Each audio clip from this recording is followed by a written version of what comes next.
Good morning बच्चों। कैसे हैं आप सब? उम्मीद करता हूँ आप सब ठीक होंगे। तो बच्चों, आज की वीडियो में हम चुंबकीय द्विध्रुव द्विध्रुव आघूर्ण के ऊपर चर्चा करेंगे। ठीक है बेटा, तो शुरू करते हैं। आज की हमारी हेडिंग है चुंबकीय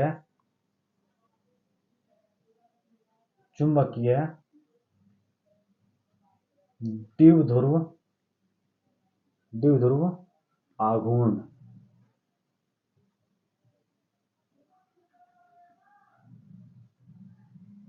चुंबकीय द्विध्रुव आघूर्ण को पढ़ने से पहले हम जानेंगे चुंबकीय द्विध्रुव क्या है। बच्चों, मैंने चैप्टर फर्स्ट में आपको वैद्युत द्विध्रुव पढ़ाया था। मैं एक बार उसका रिवाइज करा देता हूँ। बिल्कुल सेम टू सेम आपका क्या है, चुंबकीय द्विध्रुव है। वैद्युत द्विध्रुव क्या था? जब दो समान किंतु विपरीत आवेश एक दूसरे से बहुत अल्प दूरी पर रखे हों, तब इस प्रकार की व्यवस्था को वैद्युत द्विध्रुव कहते हैं। चुंबकीय द्विध्रुव क्या है? जब दो ध्रुव एक दूसरे से बहुत अल्प दूरी पर रखे हों, तब इस प्रकार की व्यवस्था चुंबकीय द्विध्रुव कहलाती है।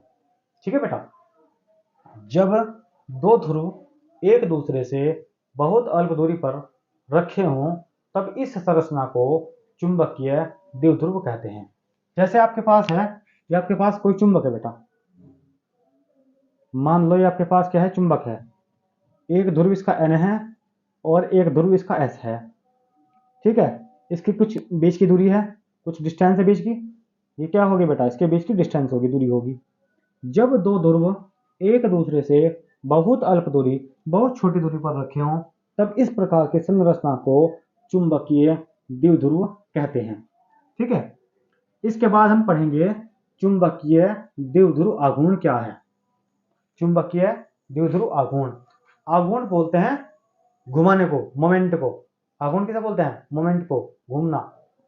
तो इसकी परिभाषा क्या होगी बेटा आपकी? जब चुंबक को तो इसकी परिभाषा क्या होगी बेटा? आपके सामने है भाई, देखते हैं। जब चुंबकीय द्विध्रुव को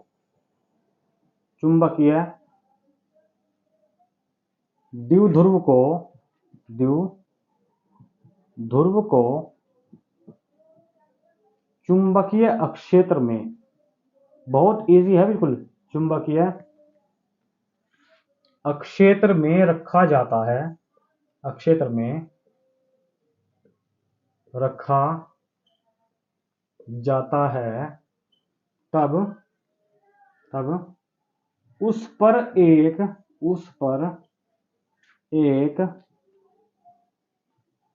बल युग्म कार्य करता है। बल युग्म यानी बलों का जोड़ा, बल युग्म कार्य करता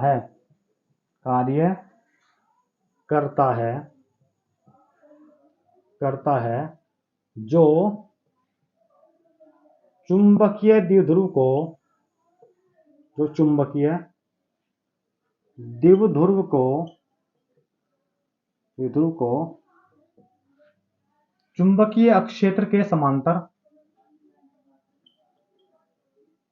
चुंबकीय अक्षेत्र के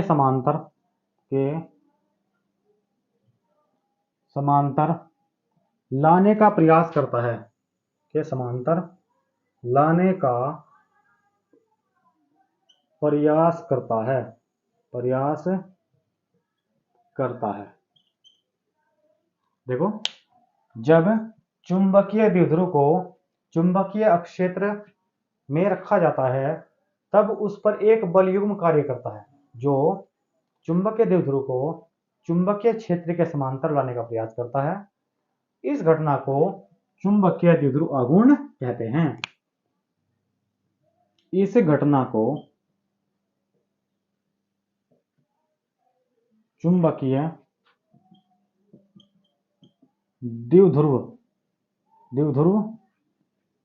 द्विध्रुव आघूर्ण कहते हैं।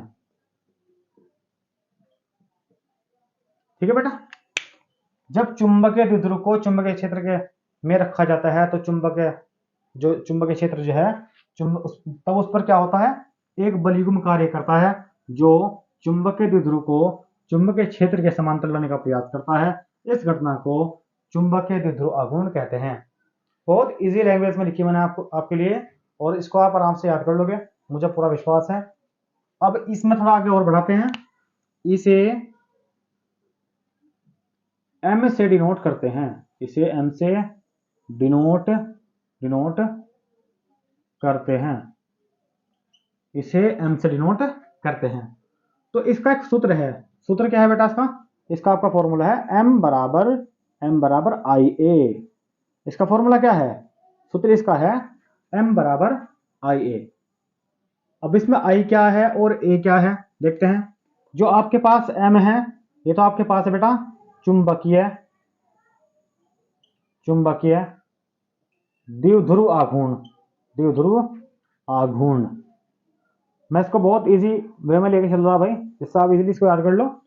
और I जो है आपकी वह धारा है, I धारा है, और A क्या है, A आपके पास है अक्ष क्षेत्रफल। A क्या है बेटा, अक्ष क्षेत्रफल, सिंपल सी बात, ठीक है। जब चुंबक द्विध्रुव को चुंबकीय क्षेत्र में रखाया जाता है तो उस पर एक बलयुग्म कार्य करता है, एक बलों का जुड़ा कार्य करता है जो चुंबक द्विध्रुव को चुंबकीय क्षेत्र के समांतर लाने का प्रयास करता है। इस घटना को चुंबकीय द्विध्रुव आघूर्ण कहते हैं, इसे m से डिनोट करते हैं, और इसका मात्रक एम्पियर मीटर स्क्वायर होता है। मात्रक क्या होगा बेटा, इसका मात्रक क्या होगा, इसका मात्रक आपका है एम्पियर भाई। I4 धारा है, तो धारा का मात्रक क्या होता है आपका, एम्पियर होता है। और जो आपके पास क्या है, A है, वो आपके पास एरिया है, और एरिया का मात्रक आपको होता है मीटर स्क्वायर, ठीक है। अब जो आपके पास चुंबकीय द्विध्रुव जो है ये कुंडली नुमा है, अगर इसमें फेरे हों, मान लो भाई इस अगर चुंबकीय द्विध्रुव को आप एक कुंडली मान लो, कुंडली, और कह दो यदि कुंडली में फेरों की संख्या, यदि कुंडली में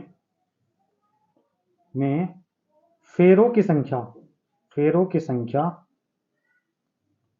n हो, भाई मान लो जो आपके पास चुंबकीय द्विध्रुव है ये आपके पास ये वाला है, अगर आप इसे एक कुंडली के रूप में देखें तो क्या मान लो भाई इसमें जो फेरों की संख्या है वो कितनी है, n है। तो आपके पास फॉर्मूला क्या होगा बेटे, आपके पास फॉर्मूला होगा m बराबर NIA। अगर कुंडली के रूप में आप चुंबकीय द्विध्रुव को लेके चलो, ऐसा आपके पास फॉर्मूला क्या है, m बराबर IA है। अगर आप इसको कुंडली के रूप में लेके चलोगे तो आपके पास फॉर्मूला हो जाएगा बेटे m बराबर NIA। ओके क्लियर, बहुत बढ़िया। चलो जी, अब हम चलते हैं नेक्स्ट टॉपिक की तरफ, देखते हैं नेक्स्ट टॉपिक आपका क्या है बेटा। ये मोस्ट इंपोर्टेंट था इसलिए मैंने इसमें टाइम लगाया बहुत। अब हम आगे बढ़ते हैं, नेक्स्ट टॉपिक हमारा क्या है। देखो नेक्स्ट हेडिंग आपकी है बेटा चुंबकीय द्विध्रुव आघूर्ण, चुंबकीय द्विध्रुव आघूर्ण तथा बल आघूर्ण में संबंध, बल आघूर्ण में संबंध। अब आपके पास एक नंबर का क्वेश्चन आ सकता है पेपर में कि चुंबकीय द्विध्रुव आघूर्ण तथा बल आघूर्ण में संबंध लिखिए, ठीक है। एक नंबर का आ सकता है क्योंकि 5 चैप्टर बहुत छोटा चैप्टर है, तो इससे थोड़ा बहुत ही पेपर में आएगा, ठीक है। तो ये आपके पास क्या है, ये आपके पास हेडिंग है। तो देखते हैं, एक सूत्र है आपके पास जिसको आप याद कर लोगे, तो बराबर mb साइन थीटा, तो बराबर mb साइन थीटा। अगर आपका एक नंबर में ये क्वेश्चन पूछता है तो क्या क्वेश्चन आएगा, चुंबकीय द्विध्रुव आघूर्ण तथा बल आघूर्ण में संबंध लिखिए। या फिर क्वेश्चन क्या आ सकता है, चुंबकीय द्विध्रुव आघूर्ण और बल आघूर्ण के लिए सूत्र लिखिए। तो आपका एक नंबर में इस टाइप का क्वेश्चन पूछेगा वो, तो नॉर्मली आंसर क्या होगा इसका आंसर होगा बेटा तो बराबर mb साइन थीटा। तो आप इसका आंसर लिख दोगे ऐसे करके, ठीक है। और साथ में आपको क्या लिखना, और आप लिखोगे बेटा यहां से, जहां आप बताओगे इन टर्म को सबको, तो क्या है हमारा, तो हमारे पास है बेटे बल आघूर्ण, जहां तो क्या है बल आघूर्ण है, और m क्या है, m आपके पास है बेटा चुंबकीय चुंबकीय द्विध्रुव आघूर्ण, चुंबकीय द्विध्रुव आघूर्ण। इसके बाद जो आपके पास b है वो आपका है चुंबकीय अक्षेत्र, चुंबकीय अक्षेत्र, ये बताओगे आप। और थीटा आप सबको पता है, क्या है, थीटा आपके पास है बेटा कोण है, कोण। अब अगर बात करें लंबवत की, भाई अगर बात करें लंबवत की, लंबवत तो थीटा का मान आपका होगा 90 डिग्री लंबवत के लिए। और बात अगर वहीं समांतर की बात करें, अगर कहे कि समांतर है तो थीटा का मान कितना होगा बेटा, थीटा का मान आपका होगा 0 डिग्री। तो इतना आपको लिखना पड़ेगा भाई, अगर आपका एक क्वेश्चन आता है तो आपको इतना लिखना पड़ेगा, ठीक है बेटा। अब हम क्या काम करते हैं, अब हम इस फॉर्मूले पे एक न्यूमेरिकल लगाएंगे और फिर हम आगे बढ़ेंगे, ठीक है बेटा। चलो देखते हैं न्यूमेरिकल क्या है हमारा।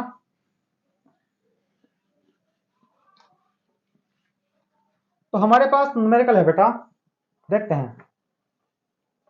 हमारा न्यूमेरिकल है लोहे की एक छड़ का चुंबकीय आघूर्ण क्या है, 1.8 गुना 10 की पावर -23 एम्पियर मीटर स्क्वायर है।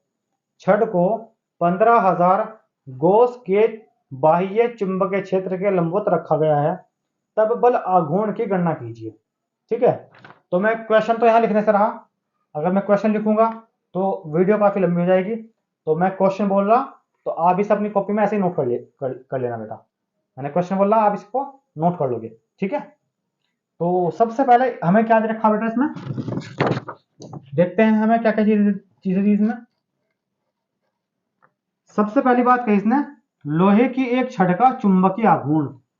क्या दिया बेटा इसने, इसने दिया आपको चुंबकीय चुंबकीय आघूर्ण। कितना दे रखा आपको, तो आपका चुंबकीय आघूर्ण है 1.8 मल्टीप्लाई 10 की पावर कितना -23 एम्पियर एम्पियर मीटर स्क्वायर। तो ये मान के साथ रखा बेटा आपको, चुंबकीय द्विध्रुव आघूर्ण बोल लो या फिर चुंबकीय आघूर्ण बोल लो, ये आपको मान दे रखा बेटा m का मान, ठीक है। आपका m का मान दे दिया।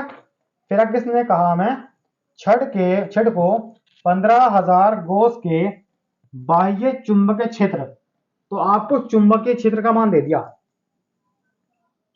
तो चुंबकीय क्षेत्र का मान क्या दे रखा आपको, चुंबकीय क्षेत्र बराबर यानी B बराबर कितना 15,000 गॉस। ये जो गॉस है बेटा, ये इसका क्या है ये गॉस जो है इसका मात्रक है, मैं भी लिखवा दूंगा आपको वीडियो क्लास में जितने भी मात्रक हैं इसके। तो चुंबकीय आघूर्ण हो गया हमारे पास, चुंबकीय क्षेत्र हो गया। आगे इसने हमें कहा कि बाह्य चुंबकीय क्षेत्र के लंबवत रखा गया है, लंबवत रखा गया है। तो लंबवत के लिए क्या होगा भाई, लंबवत के लिए थीटा का मान कितना होगा बेटा, मैं भी आपको बता चुका, लंबवत के लिए थीटा का मान 90 डिग्री होता है, राइट। फिर इसने हमें कहा बल आघूर्ण की गणना कीजिए, बल आघूर्ण यानी टो की गणना कीजिए। ये हमारे पास क्वेश्चन है। एक बार मैं क्वेश्चन और पढ़ता हूं, ठीक है। लोहे की एक छड़ का चुंबकीय आघूर्ण 1.8 गुना 10 की पावर -23 एम्पियर मीटर स्क्वायर है। छड़ को 15,000 गॉस के बाह्य चुंबकीय क्षेत्र के लंबवत रखा गया है या रखा जाता है, बल आघूर्ण की गणना कीजिए। तो अब हम इस क्वेश्चन को सोल्व करेंगे। सबसे पहले मैंने क्या करा, चुंबकीय आघूर्ण बोल लो या फिर चुंबकीय द्विध्रुव आघूर्ण बोल लो। इसका मान हमारे पास कितना आ गया 1.8 गुना 10 की पावर -23, ये मान दे रखा।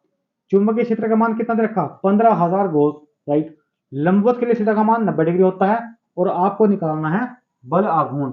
मैं अभी इससे पहला जो हेडिंग पढ़ाई मैंने चुंबकीय द्विध्रुव आघूर्ण और बल आघूर्ण में संबंध लिखिए, तो वहां हमारे पास एक फॉर्मूला आया था। वो फॉर्मूला क्या था बेटा, देखते हैं। हमारे पास एक सूत्र आया था और सूत्र हमारे पास था टो बराबर M B sine theta, tau बराबर एम बी साइन थीटा। तो ये वाला फॉर्मूला इसमें यूज होगा क्योंकि इसने कहा बल आघूर्ण निकालने की बात कही और चुंबकीय आघूर्ण दे रखा। ठीक है, तो देखते हैं क्या इसका उत्तर आएगा। m का मान हमारे पास है 1.8 मल्टीप्लाई 10 की पावर -23 गुणा b का मान कितना है, b का मान आपके पास है बेटा 15,000 गुणा साइन थीटा, साइन थीटा, और थीटा का मान कितना है 90 डिग्री, साइन थीटा का मान कितना है 90 डिग्री। अच्छा आप मुझे बताओ बेटा, जो साइन 90 है इसका मान कितना होता है, तो आप सबको पता है इसका मान 1 होता है। जो मैथ्स के स्टूडेंट हैं उनको तो पता होगा, क्योंकि ट्रिग्नोमेट्री में इसको बहुत अच्छे तरीके से पढ़ाया जाता है, और जो बायोलॉजी के स्टूडेंट हैं वो इसको याद कर लोगे। साइन 90 का मान आपका होता है 1। देखते हैं आगे, तो क्या करेंगे, यहां से पॉइंट हटा देंगे। जैसे आप पॉइंट हटाओगे तो अपॉन में क्या हो जाएगा, आपके अपॉन में 10 लग जाएगा। देखो एक जीरो से आपकी एक जीरो कट गई, राइट, तो आपके पास आ गया 18 गुणा 10 की पावर -23 गुणा 1500।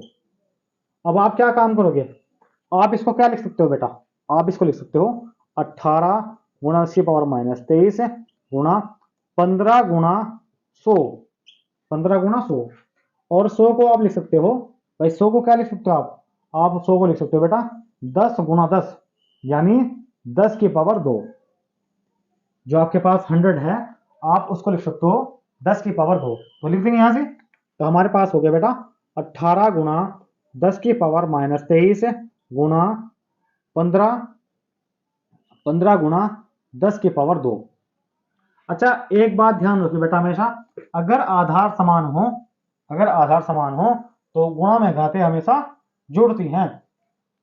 तो जोड़ेंगे, देखो क्या होगा जोड़ने के बाद, लिखते हैं बेटा।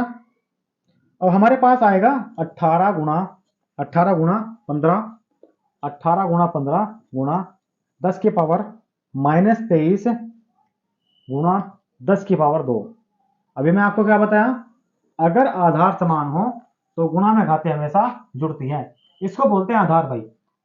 ये नीचे के हैं इसको आधार बोलते हैं, और जिसके ऊपर है इसको बोलते हैं घातांक।